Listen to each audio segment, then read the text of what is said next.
Hey, Blue Table fans, we're going to take a look at a couple of things today. First off are a few war bands for Warhammer Underworlds, aka Shadespire. This is the K-Knight ones, what used to be known as the Witch Elves. Now these sets are really amazing. I mean, Games Workshop must be doing great that they are just creating these sculpts that so few people buy.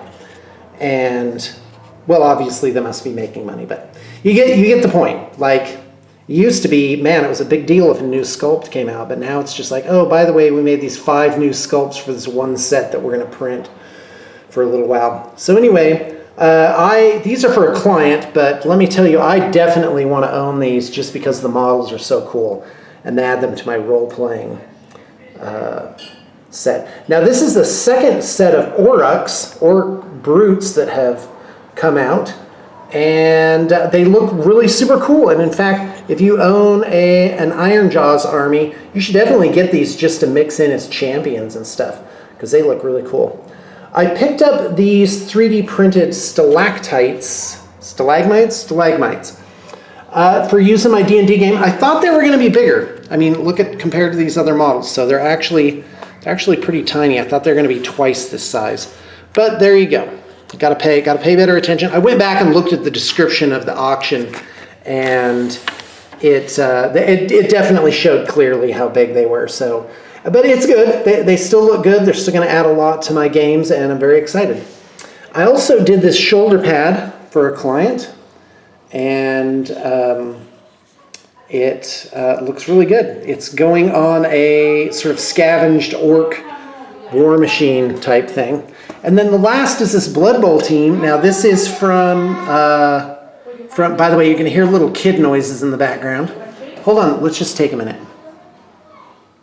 Oh, no, not going to happen now. Anyway, and these are genuine Forge World Cup Howie. And I'm going to send a video to the client today asking just a few finishing up questions, and hopefully everything looks good. These are star players, and they are looking good. There you go. All right, anyway, the thing is, the debate is if I'm going to put on skulls on the bases or not. Now, obviously, you couldn't put one skull on every base.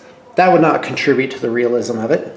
The other thing is, you can't just literally glue the skull on there. Well, you can. But I like to cut them in half, kind of like they've been embedded there a while, and make them look really weathered. And do them at like different angles and stuff. And maybe a skull like on top. Maybe it's getting kicked around for some apparent reason. Anyway, these are really super cool, and I flipping love them. Those are so nice. All right. That's all I got to say. Just a couple of little small projects coming through. Obviously, we have armies in the works as well that you're going to be able to see.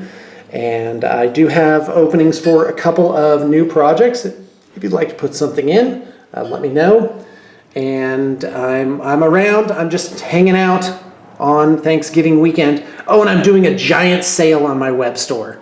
So I'm going to put up the coupon code and details for that. Thanks for tuning in.